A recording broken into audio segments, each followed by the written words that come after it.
நம்ம மேட்டுப்பாளையம் பகுதியில நிறைய பேர் எப்படியாவது சினிமால நம்மளும் ஒரு ஆளா வரணும் அப்படிங்கிற முயற்சியில ஷார்ட் பிலிம்ஸ் நிறைய எடுக்கிறீங்க. நிறைய ஷார்ட் பிலிம்ஸ்ல நடிக்கிறீங்க. இன்னும் நிறைய பேர் ஜூனியர் ஆர்டிஸ்டா நிறைய படங்கள்ல இருக்கீங்க.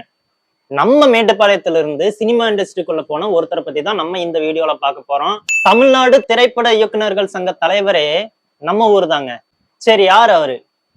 அவரோட பேக்ரவுண்ட் என்ன பாத்துடலாம் வாங்க.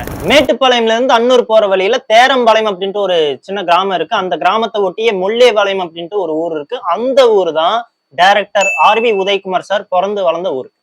ரீசெண்டா கருடன் படத்துல கூட ஒரு பொலிட்டிஷியன் ரோல்ல நடிச்சிருப்பாரு. சரி, அதை பத்தி நம்ம அப்புறம் பேசலாம். ஒரு சின்ன கிராமத்துல சாதாரண ஒரு விவசாய குடும்பத்துல தான் இவர் பிறந்தாரு. சின்ன வயசுல சிவாஜி படம், எம்ஜிஆர் படம் எல்லாமே பார்க்கும்போது இவருக்குள்ள ஒரு ஆசை, நம்மளும் படம் எடுக்கலாம் அப்படின்ட்டு. அதுக்கப்புறம் அவர் பியூசி கம்ப்ளீட் பண்றாரு, பிஎஸ்சி கம்ப்ளீட் பண்றாரு. இதெல்லாமே கோயம்புத்தூர்ல தான் படிச்சாரு. அதுக்கப்புறம் மெட்ராஸ் பிலிம் இன்ஸ்டிடியூட்ல சேர்ந்து டைரக்ஷனுக்காக ஒரு டிப்ளமோ கோர்ஸ் கம்ப்ளீட் பண்றாரு. அந்த டைம்ல இவர் நிறைய ஷார்ட் பிலிம்ஸும் பண்றாரு. அந்த ஷார்ட் பிலிம்ஸ் எல்லாத்தையுமே வச்சுக்கிட்டு இவர் நிறைய சினிமா ஆபீஸ்ல போய் சான்ஸ் கேட்கிறாரு. ஆனா எங்கேயுமே இவருக்கு சான்ஸ் கிடைக்கல. அதுக்கப்புறம் ரொம்ப நாள் கழிச்சு ஒரு வாய்ப்பு கிடைக்குது. அது என்னன்னா, அசிஸ்டண்டா அசோசியேட்டா வேலை செய்யற ஒரு ஆப்பர்ச்சுனிட்டி. அப்படி அவர் அசோசியேட்டா வேலை செஞ்ச படங்கள் என்ன அப்படின்னு பாத்தீங்கன்னா, ஊமை விழிகள், ஜனனி, நேரம் வந்தாச்சு. பிரபு சாரையும் கார்த்திக் சாரையும் சேர்த்து நடிக்க வச்சு ஒரு படம் பண்றாரு. அந்த படத்து பேர் உரிமை கீதம். இந்த படத்து மூலமா தான் இவர் டைரக்டரா அறிமுகமாகிறாரு.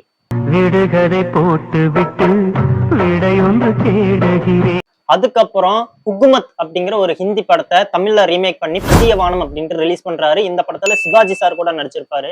ரெண்டாவது படமே நடிகர் திலகம் சிவாஜி கணேசன் சார் கூட.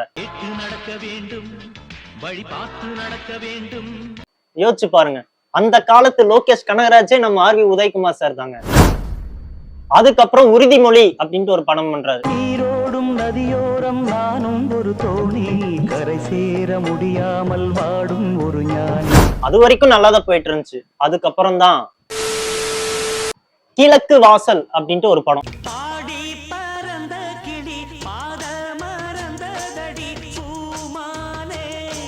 இது வரைக்கும் ரிலீஸ் ஆன எல்லா படமுமே பிளாக் பஸ்டர் ஹிட் தான். அந்த வரிசையில கிழக்கு வாசலும் ஒண்ணு மறுக்க முடியாது.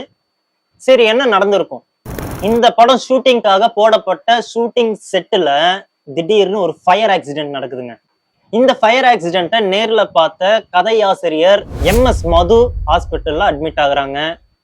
அந்த செட்டுல இருந்த ஆக்ட்ரஸ் சுலோச்சனா அவங்களும் ரத்த காயங்களோட ஹாஸ்பிட்டல்ல அட்மிட் ஆகுறாங்க. நம்ம ஆர்.வி. உதயகுமார் சார் கார் அந்த ஃபயர் ஆக்சிடென்ட்ல சிக்கிக்குது. ஆர்.வி. உதயகுமார் சாரும் ஹாஸ்பிட்டல்ல அட்மிட் ஆகுறாரு. ஒரு மாசம் மனுஷன் கோமாலேயே இருக்கிறார். அதுல இருந்து வெளியே வந்ததுக்கு அப்புறமா தான் இந்த படத்தோட கிளைமேக்ஸை ஷூட் பண்றாங்க. எல்லாருமே சொல்றாங்க, அவ்வளவுதான், முடிஞ்சு போச்சு, அவன் இனி படம் எடுக்க மாட்டான்ப்பா, அவனை நம்பி நீ யாரு ப்ரொடியூஸ் பண்ணுவா அப்படின்ட்டு எல்லாமே காது பட பேசி இருக்கிறாங்க. அவங்களுக்கு எல்லாமே தன்னோட அடுத்த படம் மூலமா சொடக்கு போட்டுட்டு பதில் பேசுறாருங்க நம்ம ஆர்.வி. உதயகுமார் சார். அப்படி வெளிவந்த படம் தான் கேப்டன் விஜயகாந்த் சார் நடிச்ச சின்ன.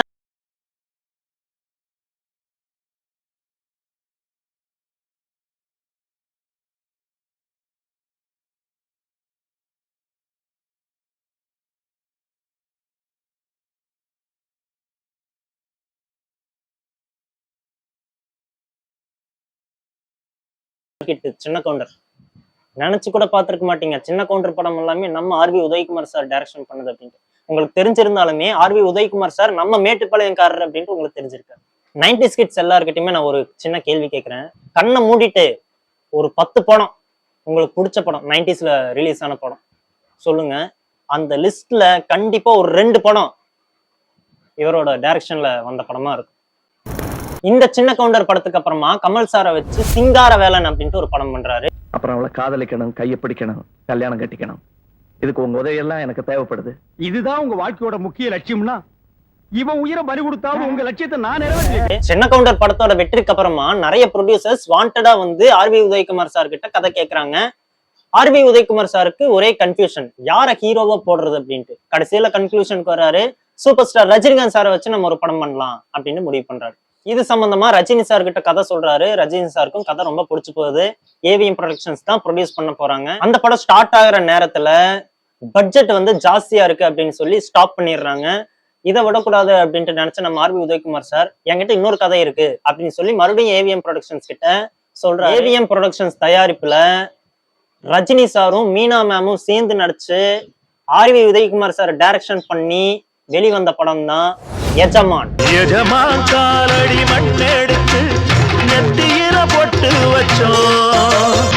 மறுபடியும் கார்த்திக் சாரை வச்சு பொண்ணுமணி அப்படின்ட்டு ஒரு படம் பண்றாரு. அதுவும் mega Bastar hit.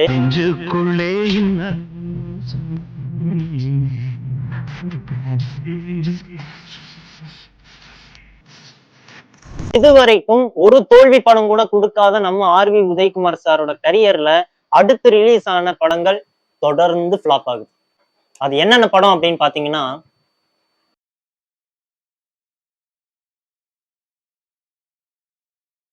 Actor Vikrant சாரை கூட அறிமுகப்படுத்தினது நம்ம ஆர்வி உதயகுமார் சார் தான். கற்க கசடர் அந்த படத்துல தான் அவர் வந்து அறிமுகமானாரு. நம்ம கூட விஜய் சாரோட தம்பி அப்படின்னு நம்ம சொல்றோம் இல்லைங்களா, அவரு தான். இவரோட படங்களுக்கு கதையாசிரியரா பணிபுரிஞ்ச சுஜாதா அவங்களையே இவர் கல்யாணமும் பண்ணிக்கிறாரு. இப்போ அவரு டைரக்ஷன்ல இருந்து முழுசா விலகி தமிழ்நாடு திரைப்பட இயக்குநர்கள் சங்கத்தோட தலைவரா பொறுப்பெடுத்து நிறைய நல்ல விஷயங்கள் எல்லாமே பண்ணிட்டு இருக்கிறாரு. நிறைய படத்தெல்லாம் நடிச்சுட்டு இருக்கிறாரு. குறிப்பா கருடன் நீங்க பாத்திருப்பீங்க. இப்ப ரீசெண்டா ரிலீஸ் ஆன படம் அப்படிங்கும்போது நான் வந்து கருடனை மென்ஷன் பண்றேன் இந்த இடத்துல. நிறைய பேருக்கு தெரிஞ்சிருக்க வாய்ப்பே இல்லை. இந்த மாதிரியான படைப்புகளை கொடுத்தது ஆர்வி உதயகுமார் சார். அவரு வந்து நம்ம மேட்டுப்பாளையம்காரர் அப்படின்ட்டு யாருக்குமே தெரிஞ்சிருக்க வாய்ப்பே கிடையாது. இதுக்காக தான் சொல்றேன், இணைஞ்சிருங்க மேட்டுப்பாளையம் ஜங்ஷனோட. மறக்காம நம்ம சேனலை சப்ஸ்கிரைப் பண்ணிக்கோங்க. மேட்டுப்பாளையத்தை சுத்தி நடக்கக்கூடிய நிகழ்வுகளை நம்ம வந்து பேச போறோம். நம்ம மேட்டுப்பாளையம் சரௌண்டிங்ல இருக்கிற எல்லாருக்குமே இந்த வீடியோவை ஷேர் பண்ணுங்க, சப்ஸ்கிரைப் பண்ணிடுங்க சொல்லிட்டேன்.